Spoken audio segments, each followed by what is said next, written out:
Welcome to the God theorem, part 2. I discovered a theorem that proves the existence of Jehovah. This theorem has to do with the number pi. I believe that the number pi is in fact Jehovah's and Jesus Christ's mathematical manifestation. I believe that Jehovah, Jesus Christ, the Holy Spirit are one, and the number pi is one and the same. Jehovah and Jesus and the number pi are one and the same. That's what I'm proving in this theorem. Okay, so we get the number pi when we measure a circle's circumference and divide it by its diameter. Okay? The result is an infinite number that we have associated the Greek letter pi. That's why we call this number pi, because it's such a long number. In order to simplify it, when we use the number in a mathematical equation, we write down the symbol pi, which is a Greek letter. Okay, so if you measure a circle, any circle, doesn't matter what size the circle, it could be the moon's orbit around the earth, or it could be a penny. Okay, we measure the circumference, this is the outer part, and then we measure the diameter, which is from one side of the circle, we draw a straight line straight through the middle to the other side. That's the diameter. So we measure the circumference and divide it by the diameter. We're going to get pi every time. Doesn't matter the size of the circle. It could be on a microscopic level or it could be on a macroscopic level. The result is going to be the number pi. Pi is a mathematical constant. Never changes, and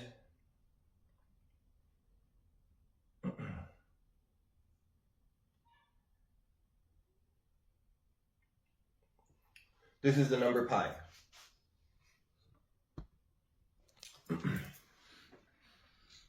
That's the letter pi from the Greek alphabet associated to this number.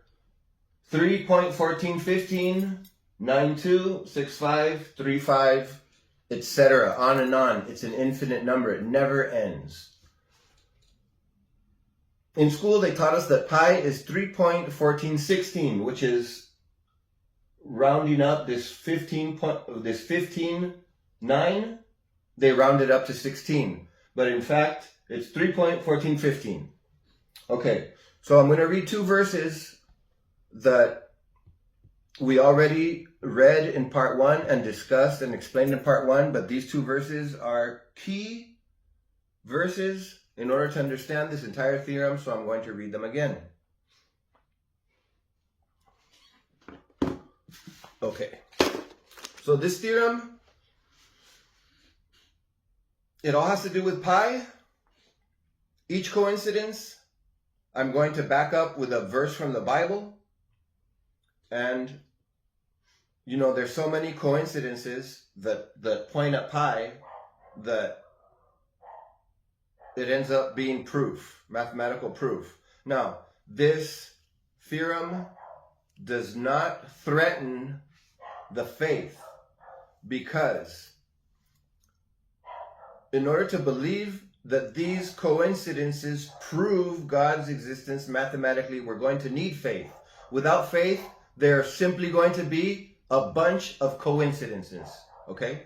So we still need faith in order to be saved, and we still need faith in order to believe, even though I'm going to present mathematical evidence of his existence. Without faith, these will only be viewed as coincidences and be, you know, shrugged off as pure coincidence. First coincidence, pi is 3.1415. I'm going to read Exodus 3:14 and 15. Okay? And God said unto Moses, I am that I am. And he said, Thus shalt thou say unto the children of Israel, I am has sent me unto you. And God said moreover unto Moses, Thus shalt thou say unto the children of Israel, the Lord God of your fathers, the God of Abraham, the God of Isaac, and the God of Jacob hath sent me unto you. Okay, so up until this point, God was known as the God of Abraham, the God of Isaac, and the God of Jacob. In this verse, he gives the name I am that I am for the first time. And he says, this is my name forever. Okay, this is going to be his name forever. Now, in the Hebrew spelling of this name, the name of God, I am that I am, okay, this is how we spell it in Hebrew. It's 4 letters. It's Yod. In Hebrew, we read from right to left. So it's going to be Yod, Hey, Vav, Hey. Okay, like I said, these are all coincidences. Now, what a coincidence that pi is 3.1415. What a coincidence that I'm reading Exodus 3:14-15. What a coincidence that in this verse, God for the first time gives the name of I am, and in the name of I am, we have the symbol pi. Okay, this is the Hebrew letter. It's just a little different from the Greek letter, but it's basically the same symbol. And here it is, twice. Okay, coincidence. Should we shrug it off as coincidence? Okay. Next verse. Matthew 1:17. So all the generations from Abraham to David are 14 generations, and from David unto the carrying away into Babylon are 14 generations, and from the carrying away unto Babylon unto Christ are 14 generations. 14, 14, 14. 3, 14. Coincidence. Now, the coincidences are just going to pile up. Okay? Now, let me explain this. They start counting, in this verse, they start counting the generations from Abraham, because Abraham was the first man that learned from his descendants that Christ would be born. The Lord actually appeared to Abraham and told him this. That's why Abraham is known as the father of the faith. There are many Abrahamic religions. Judaism, Catholicism, Christianity, Islam, Rastafaris, they're all Abrahamic religions because all these religions read and study the Old Testament. Okay? Some of these, Christianity also reads and studies and believes the New Testament, but Islam doesn't believe the New Testament. The Rastas don't believe the New Testament because they have a different Messiah or prophet. The Messiah or prophet for Islam is Muhammad. The Messiah of the Rastafaris is Haile Selassie, right? But all these religions study the Old Testament at least. So that's why they're called Abrahamic religions. That's why Abraham is an important character, and that's why they start counting from Abraham, right? They say from Abraham to David are 14 generations. David was the next person, a descendant of Abraham, that knew that from his bloodline, the Messiah would be born through revelations. David had many revelations. He was a prophet, and he wrote most of the Psalms, and there are some Psalms that are prophetic, okay? There are some Psalms that describe the suffering that Jesus Christ went through, okay? And David was born and died way before Jesus Christ. So these revelations that he had were due to the Holy Spirit. In fact, Jesus Christ, one of his names is the Son of David. Okay, so that's why they count from Abraham to David, both being important characters, 14 generations. Now, David also famously slew the giant Goliath. David fathered King Solomon. King Solomon was known as the richest, wisest king to ever have lived.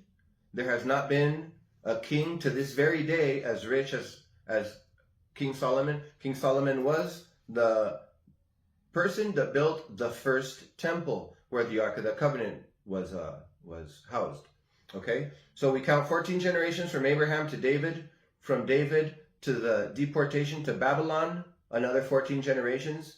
This happened because King Nebuchadnezzar, he was the king of Babylon at that time. He enslaved the Israelites in the time of the prophet Jeremiah and moved them to Babylon. Okay, this happened because when the Israelites moved into the promised land, one of the instructions they received through the prophets was to work the land 6 years and let the land rest 1 year. Okay, it was a sabbatic year. They were not supposed to work the land continuously. They were supposed to work it and then let it rest 1 year. 6 years of harvest, 1 year of rest. Let the land rest in order to replenish the minerals, okay? They never did this. For 490 years, they worked the land continuously. So they owed 70 sabbatic years. That's why God sent Nebuchadnezzar to enslave the Israelites, move them out of Israel, and let the land rest for those 70 years that the Israelites owed God. Okay, the deportation to Babylon lasted 70 years. From the deportation to Babylon unto Christ, another 14 generations. Okay, so here we have the generations from Abraham to Christ divided in 3 periods of 14. Okay, each period of 14 marked by an important event, right? Abraham was important, David was important, the deportation was important. Okay, another coincidence. 3:14. What a coincidence. A total of 42 generations. Okay, now the reason I'm reading this verse is because the number 42 is important. 3, okay, pi is 3.14. 3 times 14 is 42. And we're going to see the importance in several verses of the number 42. Okay, now, here's another coincidence. Another interesting, wonderful, marvelous coincidence. Okay?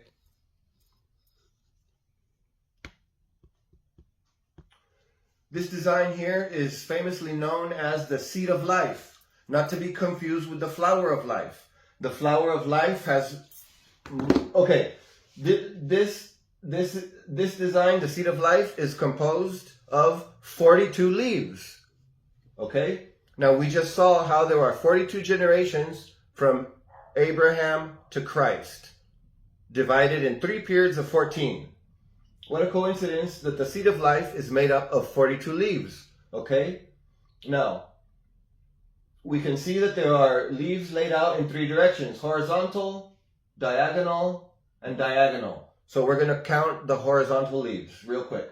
1, 2, 3, 4, 5, 6, 7, 8, 9, 10, 11, 12, 13, and 14. Another interesting, marvelous, mind-blowing coincidence. The seed of life is made up of 42 leaves, and there are 14 leaves in each of the 3 directions. Once again, 3, 14. What a crazy coincidence. Okay, so this is actually pi. Okay, 3:14. This is a manifestation of pi. This could be a visual manifestation of pi, or pi in I don't know what you want to call this, a design or a blueprint, whatever. This is incredible. Let's not confuse this with the flower of life. The flower of life, as we see, there are 3. There's 1 circle in the middle, and there's 6 circles around. Okay, but we have 3 directions, so we have 3 in this direction. The flower of life has 5 circles in each direction. It's going to have another circle here and another circle here, which would be one more row of leaves all around. That's the flower of life.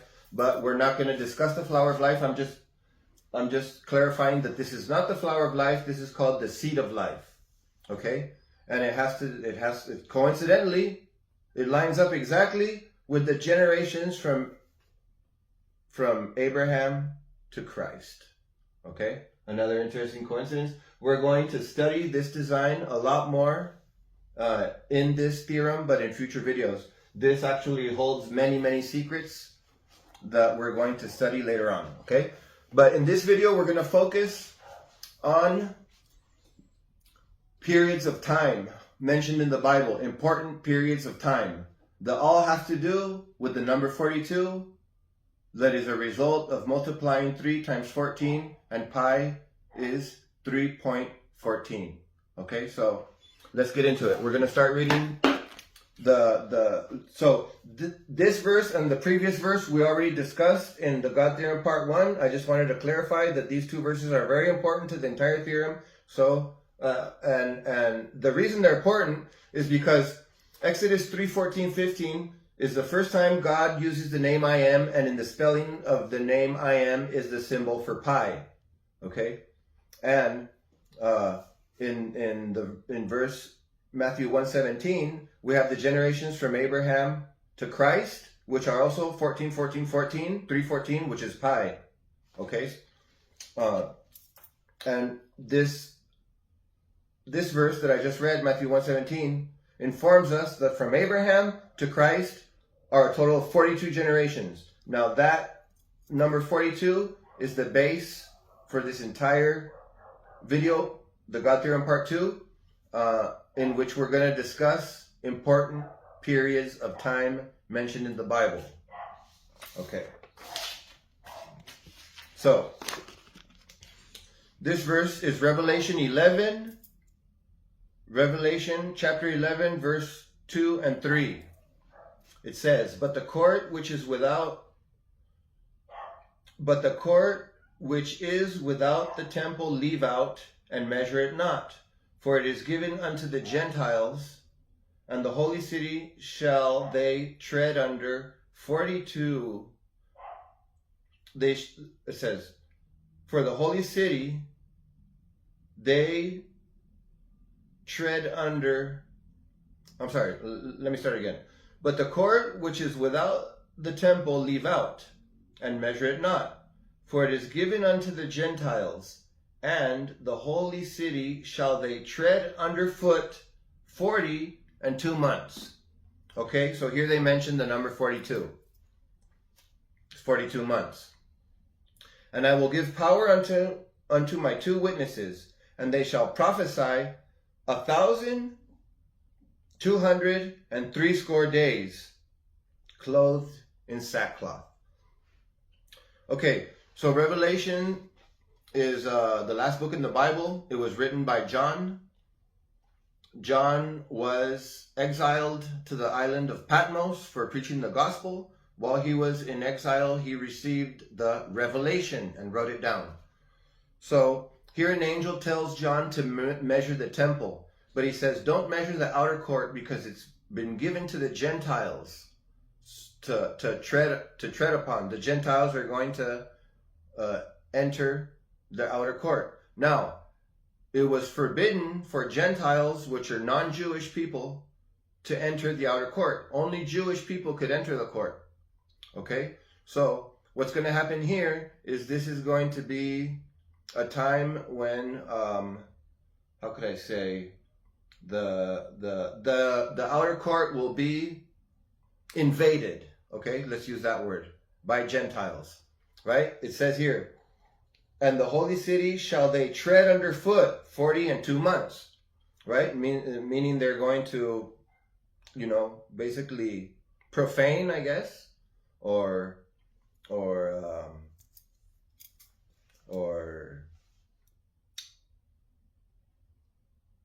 I don't know what other words to describe,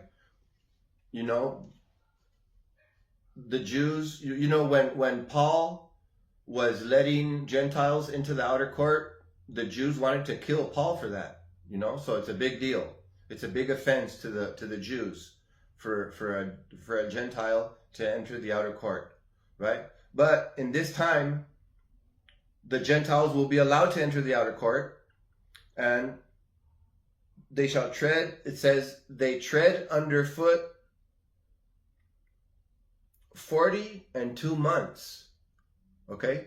We just saw how it's 42 generations from Abraham to Christ. So now the Gentiles will be allowed to enter the outer court for 42 months. Okay? Now, if we divide 42 by 12, we get 3.5. So if we turn these 42 months into years, it's going to be 3.5 years. Right? 42 months equals 3.5 years. Now, in this time, a month was 30 days because they're using the Babylonic calendar. Okay? Nowadays, a month changes, right? From 28 days to 30 to 31 days. But in this time, every month was exactly 30 days. Therefore, 42 months equals 3.5 years. Okay? Now, it says, I will give power unto my 2 witnesses, and they shall prophesy 1,260 days. Okay, when the Bible says 60, they mean 3 times 20. Okay? 60 days means 60. So, it says 1,260 days. Now, if we divide, or if we turn those days into years, we're going to see this 3.5 years. So it's the same time period, okay? 3.5 years. Now, these 2 witnesses, we don't know who they're going to be. There's speculation that they could be Moses and Elijah, because these 2 witnesses are going to have power to turn water into blood, which is one of the powers that Moses had when he went to Egypt to ask Pharaoh to release the Israelites. He struck the Nile with his cane and it turned to blood, right? And Elijah, as we're going to see in a little bit here, Elijah prayed and it didn't rain for 3.5 years, which is one of the powers that these 2 witnesses are also going to have. So many people think that it could be Moses and Elijah. We really don't know. But these 2 witnesses are a big deal. They're going to prophesy in Jerusalem for 3.5 years. They're going to torment the people, because the Bible says, this chapter says that fire will come from their mouths. I believe that this means that they're going to speak the truth, and the truth is going to hurt certain people. You know, people that don't want to hear the truth are going to hear it, and they're going to be offended or tormented, or they're going to feel condemned, or they're going to feel judged, right? So it's going to hurt them, which I mean, I believe that the fire that comes from their mouth is a parable that they're going to speak the truth, right? Now, these 2, the people that hear the 2 witnesses prophesy are going to want to kill them, because they're not going to want to hear it. But they won't be able to kill them for as long as they prophesy. Their ministry is going to last 3.5 years. No one will be able to touch them. Okay? They're going to have power. They're going to be able to strike people with plagues.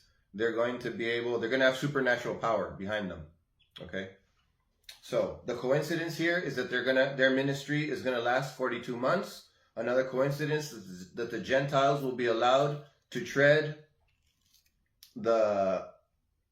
to stomp around, to mosh in the outer court for 42 months. Okay? To profane the outer court for 42 months. Okay? This is an important period of time. This period of time will be known as the first half of the Great Tribulation. Okay? It's going to last 42 months. Coincidentally, the same number of generations from Abraham to Christ, 42, right? So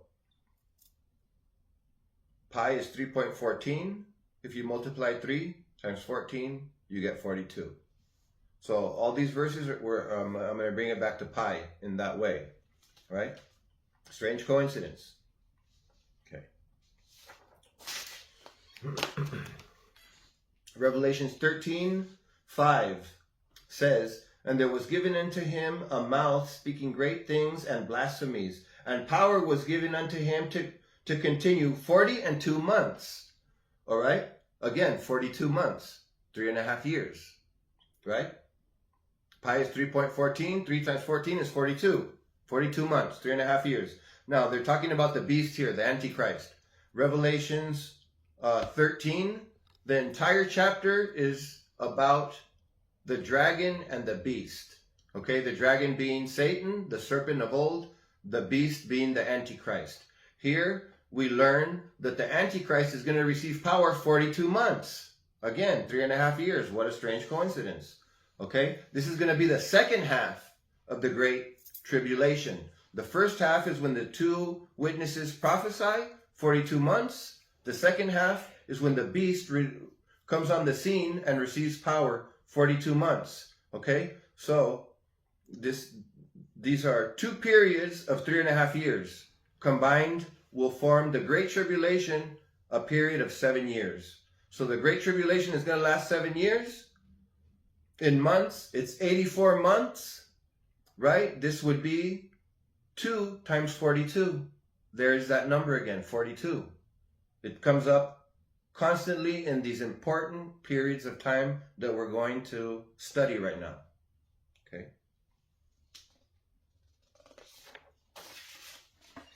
Okay. Revelations 12:6 says, "And the woman fled into the wilderness, where she hath a place prepared of God, that they should feed her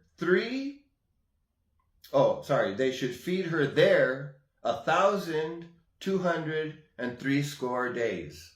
Once again, we get that number, 1,260 days. Turned into months is 42. Turned into years is 3.5 years. Again, 42 months. Okay, now here they're talking about a woman that fled into the wilderness. This woman is Israel. Okay, in Revelation chapter 12, we learn that there's a sign in heaven. A woman appears clothed or crowned with 12 stars. Okay, this woman is a parable for Israel, for the 12 tribes of Israel. That sign that appears in heaven, that woman gives birth to a child that's going to rule with an iron rod. That child is Christ. There's going to be a dragon waiting to devour that child. That dragon is Satan trying to kill Christ. It says that the dragon will not be able to devour the child. Therefore, the dragon is going to go after the descendants of the woman, which are the children of Israel. So here we learn that the children of Israel, the Israelites, are going to flee into the wilderness to a place that is prepared for them by God.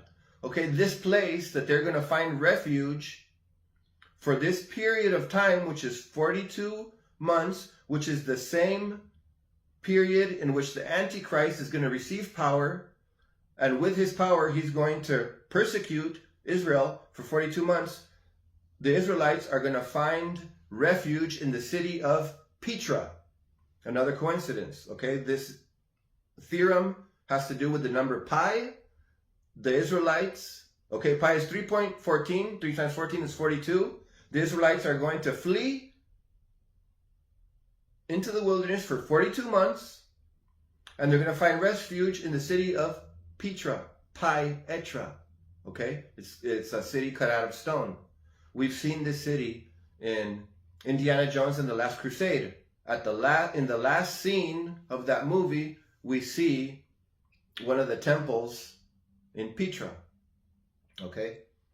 There's several videos on YouTube about Petra. It's a marvelous city that was cut out of the stone. They had aqueducts cut right into the rock. They had ways to gather the rainwater cut into the rock. Okay, they have homes and a coliseum all carved out of the rock. It's all ready. It's already there. It's already prepared. Okay, the city of Pi Etra. Interesting coincidence. Another interesting coincidence. Okay, Revelations 12:14. And to the woman were given 2 wings of a great eagle, that she might fly into the wilderness, into her place.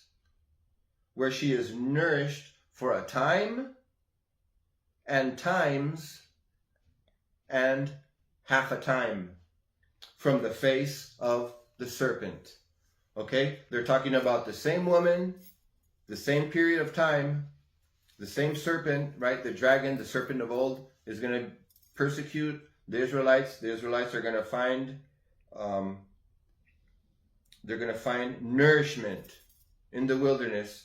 But I'm reading this verse in order to clarify that this period of 3.5 years, in this verse they describe it as a time, times, and half a time. Okay? Once again, 42 months. Interesting coincidence. It was 42 generations from Abraham to Jesus. Pi is 3.14. 3 times 14 is 42. In years, it's a time, times, and half a time. Okay, Daniel 12, verse 7. And I heard the man clothed in linen, which was upon the waters of the river, when he held up his right hand and his left hand unto heaven, and swear by him that liveth forever that it shall be for a time, times, and half a time. And when he shall have accomplished to scatter the power of the holy people, all these things shall be finished.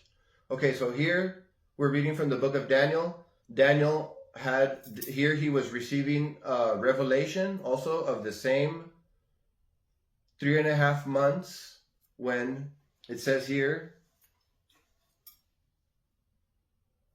when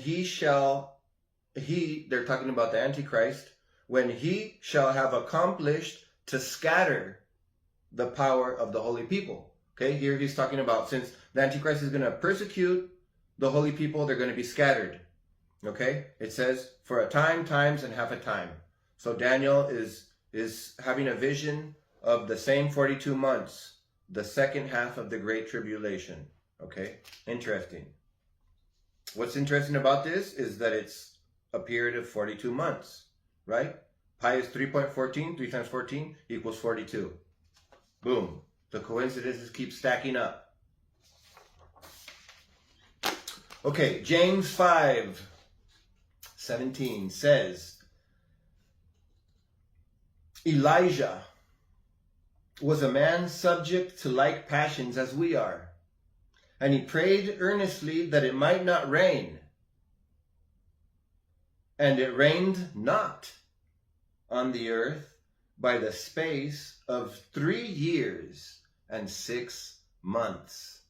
3.5 years. Again, turned into months, it's 42 months. Now here they're talking about Elijah. Elijah was a prophet, a big deal in the Old Testament. Okay, Elijah was the one to come before Christ. Okay, Elijah came in the form of John the Baptist. Jesus clarified this. He said that John the Baptist came with the power and spirit of Elijah. Okay, Elijah didn't die. He ascended. He was taken up. Okay, now, what's interesting about this? Elijah prayed and it didn't rain for 3.5 years. 3.5 years converted into months is 42. Once again, pi is 3.14. 3 times 14 is 42. 3.5 years. The time that it did not rain. Okay? Because Elijah prayed for it not to rain. And it says, and he prayed again, and the heaven gave rain, and the earth brought forth her fruit. So Elijah prayed one day, the rain stopped. 3.5 years later, he prayed again, and it rained. Okay? Interesting. Interesting that there are so many important periods of time in the Bible that have to do with the number 42. All right.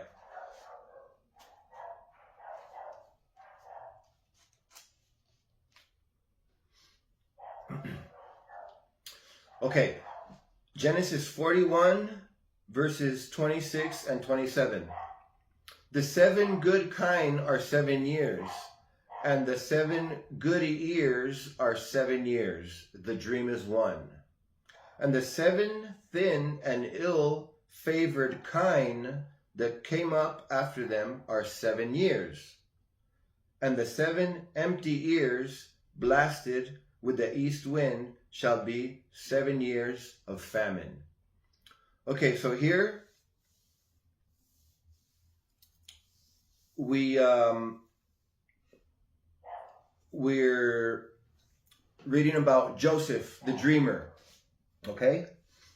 Joseph was one of Jacob's sons. Jacob is Israel. Jacob is the father of the 12 tribes. He had 12 sons. Joseph being one of the youngest sons. Joseph was his favorite, and his brothers were very jealous of him. So they sold him to Egypt as a slave, and then came home and told their dad that Joseph had been killed by a wild animal. Okay? In Egypt, Joseph was bought by Potiphar. He was the general of Pharaoh's army. Joseph served in Potiphar's home. Okay? Joseph was a blessed man, blessed by God. So anything Joseph did, he did well. So Joseph, how could I say, the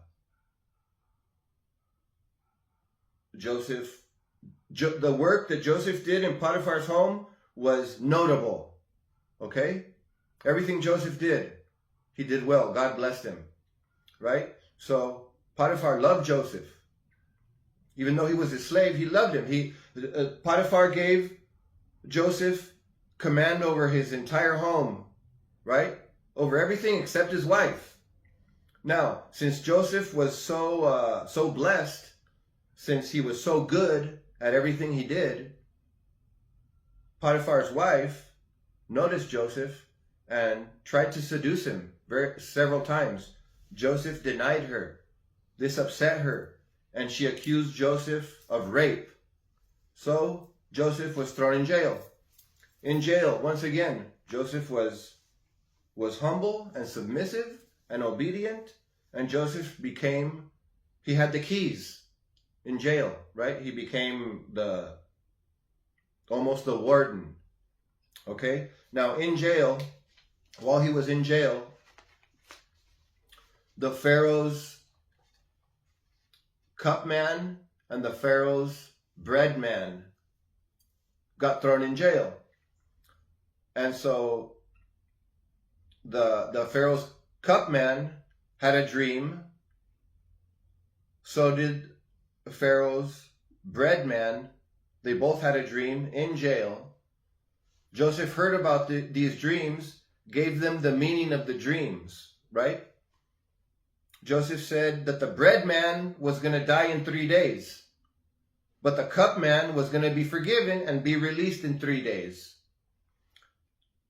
As Joseph said, it happened. In 3 days, they killed the bread man and released the cup man back to Pharaoh's court. So, time passed, and Pharaoh had this dream, right? These verses that I'm reading. Pharaoh dreamt that there were 7 fat cows waiting by the Nile River. And out of the river came 7 skinny cows, and they devoured the 7 fat cows. And then Pharaoh had another dream the same night. He dreamt 7 fat ears of wheat. And then he dreamt 7 skinny ears of wheat that strangled the 7 fat ears of wheat. Now Pharaoh was so upset by this dream. He lost sleep. He became anxious. He called all his court, his magicians and his sorcerers, because he was so worried about this dream. He wanted to know the meaning of it. Nobody could discern the meaning. And that's when Pharaoh's cupman remembered Joseph and said, you know what? I was in jail with one of the children of Israel, one of the Hebrews, and I had a dream. And this man, Joseph, discerned my dream. And as he said, it happened. So Pharaoh called Joseph out of jail. and Pharaoh told Joseph his dream. Okay? And Joseph gave Pharaoh the meaning of this dream. Joseph said, the 7 fat cows are 7 years of abundance, and the 7 skinny cows that eat the fat cows are going to be 7 years of hunger. Okay? And the 7 fat ears of wheat are the same 7 years of abundance, and the 7 skinny ears of wheat are the same 7 years of drought and hunger. So what we have to do is, during the 7 years of abundance, we have to save grain. Okay? We have to take a portion of all the grain and store it so that we have grain during the 7 years of drought and hunger. This was Joseph's advice to Pharaoh. So Pharaoh said, you know what, Joseph? You're the man for this job. Nobody was able to give me the meaning of this dream. I'm gonna put all of Egypt under you. There's not going to be a man more powerful than you except me. That's what Pharaoh said to Joseph. Okay? Now, the coincidence, I'm going to bring this back to the number pi. The coincidence is that these are 2 periods of 7 years, right? 7 years of abundance followed by 7 years of drought. Now, if we turn 7 years into months, we get 84 months, right? Which is a multiple, it's 2 times 42. So you have 2 times 42, which is 84 months. It's 7 years. 7 years of abundance. And then the same period, 2 times 42 is 84 in months, is 7 years of drought and hunger. Now, because of this, Joseph became one of the most powerful men in the entire land. Okay? Because he was able to discern Pharaoh's dream, which had to do with 2 periods of 7 years. Right? And a period of 7 years is composed of 2 times 42 months. Interesting coincidence. Pi is 3.14. 3 times 14 is 42. 42 times 2 in months is 7 years. These verses have to do with 2 periods of 7 years. All multiples, right, of the number 42. Interesting. Interesting coincidence. Okay.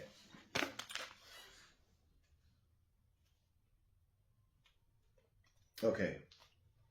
Genesis 41, 28, 29, and 30. This is the thing which I have spoken unto Pharaoh, what God is about to do, he showeth unto Pharaoh. Behold, there come 7 years of great plenty throughout all the land of Egypt, and there shall arise after them 7 years of famine, and all the plenty shall be forgotten in the land of Egypt, and the famine shall consume the land. Okay, this is the same story that I'm telling you about. This is what Joseph was able to discern from Pharaoh's dream, right? As we see, periods of 7 years, right? 7 year period in months is 84. 84 is 2 times 42. Pi is 314. 3 times 14 is 42. It all comes back to pi. Okay, Daniel 4, verse 16. Let his heart be changed from man's, and let a beast's heart be given unto him, and that 7 times pass over him. Okay, in a few verses ago, we read how a time is 1 year. Here, they're talking about 7 times, which is 7 years. Okay, and this is Daniel. This is in the book of Daniel. Daniel was a prophet that was carried away unto Babylon during the deportation to Babylon. In this time, King Nebuchadnezzar had a dream. And he had a dream where an angel, Nebuchadnezzar dreamt a big tree. And all the birds of the sky lived in this tree, and all the oxen and the cattle of the land found shade under the branches of this tree. right? And then an angel from heaven said, cut down the tree, leave the stump and leave the roots, and let his heart be changed from a man's, and let a beast's heart be given unto him, and let 7 times pass over him. Okay, that's what the angel said in the dream. Now,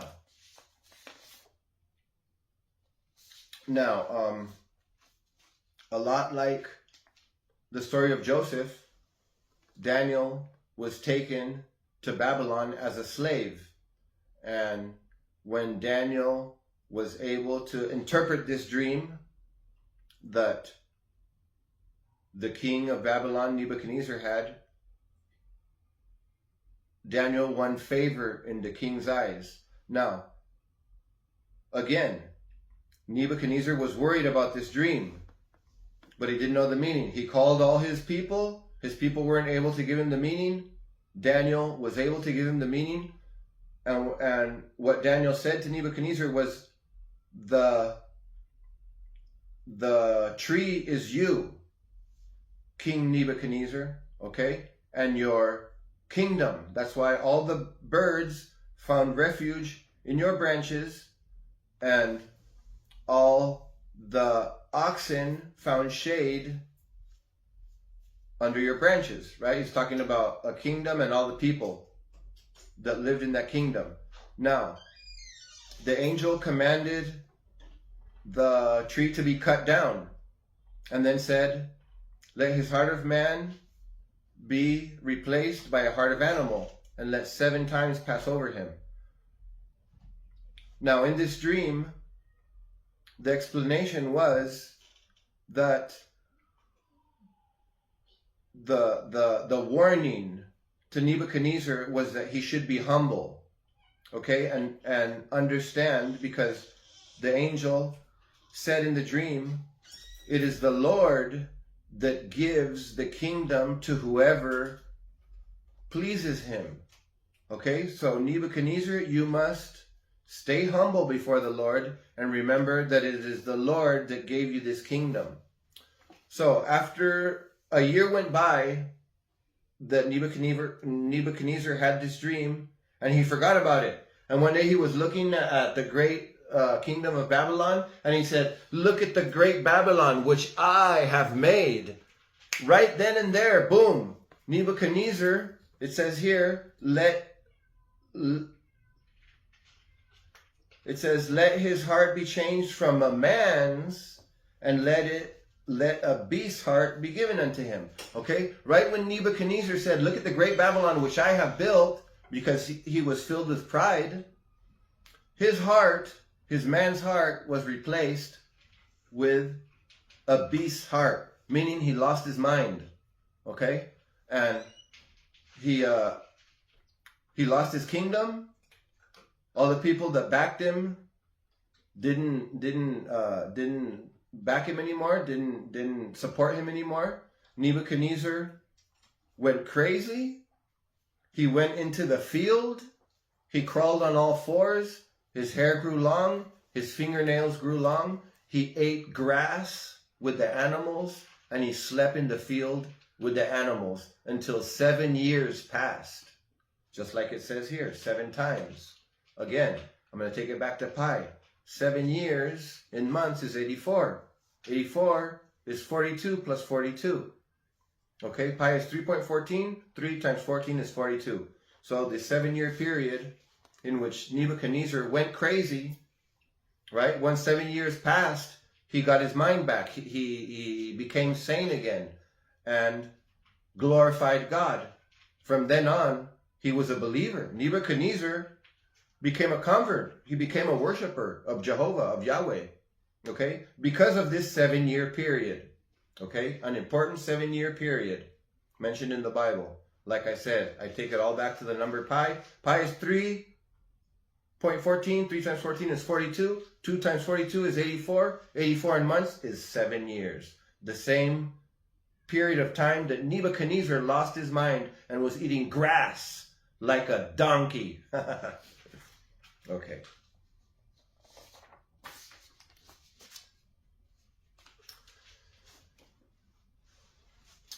let's remember that one of the 7 wonders of the ancient world were the Hanging Gardens of Babylon.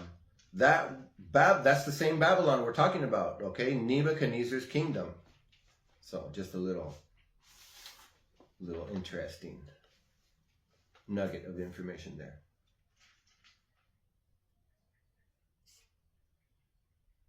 Okay. All these verses I read were periods of 3.5 years and 7 years. Okay, both a 3.5 year period and a 7 year period both have to do with pi. 3.5 years is 42 months. 3 times 14 is 42. Pi is 314. A 7 year period is 84 months. 2 times 42. Okay. Now we're gonna read about important periods, but of days. No longer years. We're gonna see days. Okay, that have to do with pi too. I'm gonna bring it back to pi. Revelations 11:9 and 10 say, and they of the people and kindreds and tongues and nations shall see their dead bodies 3 days and half. Okay, now we're talking about 3.5 days. And shall not suffer their dead bodies to be put in graves. And they that dwell upon the earth shall rejoice over them, and make merry, and shall send gifts one to another, because these 2 prophets tormented them that dwell on the earth. Here they're talking about the 2 prophets that I mentioned earlier, okay? Now, like I said, these 2 prophets, they're going to prophesy 42 months, okay? Once that period of time in which nobody's going to be able to kill them, even though a lot of people are going to try to kill them, no one will be able to kill them. Once that period of 42 months is over, the beast is going to receive power, and the beast is going to be able to kill them, okay? And they're going to be dead for 3.5 days. They're going to be in the streets of Jerusalem, and all the people that heard their preaching are going to rejoice and be merry and give each other gifts, because these 2 prophets are going to be dead, okay? But it says, okay, Revelations 11 and 12. Revelations chapter 11, verse 11 and verse 12 say, and after 3 days and a half, the Spirit of life from God entered into them, and they stood up upon their feet, and great fear fell upon them which saw them. Okay, here the Bible clarifies that they're going to be dead 3.5 days, and after 3.5 days they're going to come back to life. They're going to resurrect, because God is going to resurrect them. They're talking about the 2 prophets. And they heard a voice from heaven saying unto them, come up hither, come up hither. And they ascended up to heaven in a cloud, and their enemies beheld them. Okay, so the 2 prophets, once they complete their 3.5 year period, they're going to be killed by the beast. They're going to be dead 3.5 days. Now, if we turn 3.5 days into hours, okay, we get 84 hours. Again, a multiple of 42. Interesting. This is interesting. Okay? The 2 prophets are going to resurrect after 3.5 days. 3.5 days in hours is a multiple of 42. Oh, this is my kitty cat here. Chencha. She's also a believer. Okay, so interesting coincidence. The two prophets are going to resurrect after 3.5 days. 3.5 days in hours is 42. 42. No, sorry. 84 hours. 84 hours is 3.5 days. What a coincidence. What a coincidence. So, in 84 hours, they're going to be resurrected. Their bodies are going to be splayed in the street for 84 hours. And then the Spirit of God is going to enter into them, and they will be resurrected. what a crazy coincidence that they're going to be dead exactly 84 hours. 84 is 2 times 42. 42 were the generations from Abraham to Jesus. 42 were the number of leaves in the seed of life. 42 is the result of multiplying 3 times 14, and pi is 314. Incredible coincidence. Okay.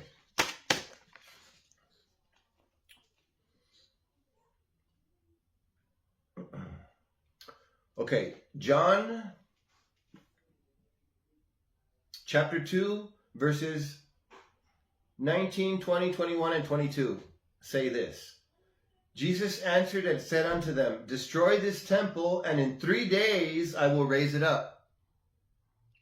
Then said the Jews, 46 years was this temple in building, and wilt thou rear it up in 3 days?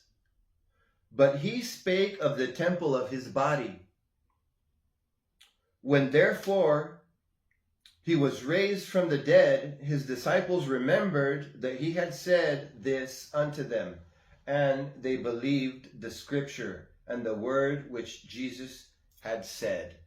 Okay, now here we find Jesus clarifying that he's going to resurrect in 3 days. Now, we find that Jesus was crucified on a Friday and died at 3 in the afternoon and resurrected Sunday morning. Okay? If you add 42 hours to 3 o'clock, on Friday afternoon, you get exactly 9 o'clock Sunday morning. If you add 42 hours. What an incredible coincidence. Amazing. Pi is 3.14. 3 times 14 is 42. 42 hours after Jesus died, he resurrected. 9 o'clock on Sunday morning. Now, the scriptures don't give us an hour for his resurrection, but it says that Mary Magdalene and Mary, Jesus' mother, returned to the grave Sunday morning, early while it was still dark. They got there, the tomb was open, they saw some angels, they talked to the angels a little bit. They were stunned, they were looking for Jesus' body, they didn't know what to do. They turn around and they see a gardener. Mary Magdalene sees a gardener. She starts weeping because she asked the gardener, where have they taken my master's body?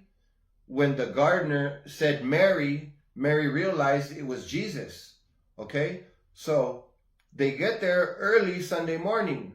Okay? A certain time passes until they see Jesus. Until Mary Magdalene was the first person to see the resurrected Jesus. Now, it could very well be that she saw Jesus resurrected exactly at 9 Sunday morning, which would be 42 hours after he died. So he was dead 42 hours.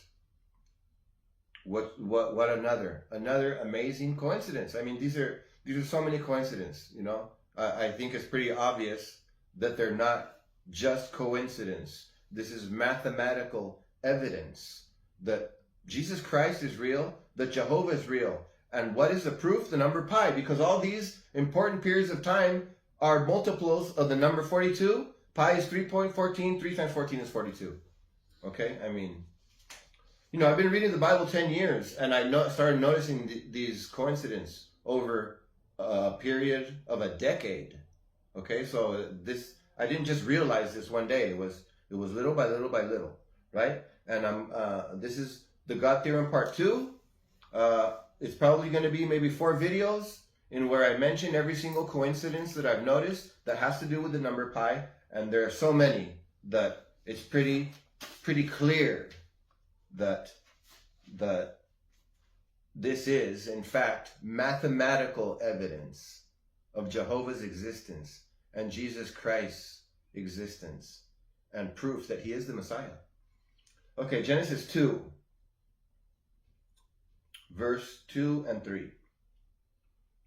And on the seventh day, God ended his work which he had made, and he rested on the seventh day from all his work which had been made.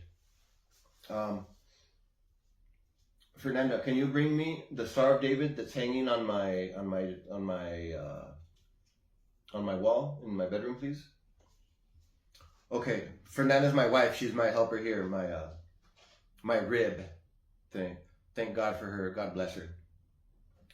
Okay, so again, Genesis 2, chapter 2, the Star of David, the sticks that are hanging on the wall. Okay. And on the seventh day, this is Genesis chapter 2, verse 2 and 3.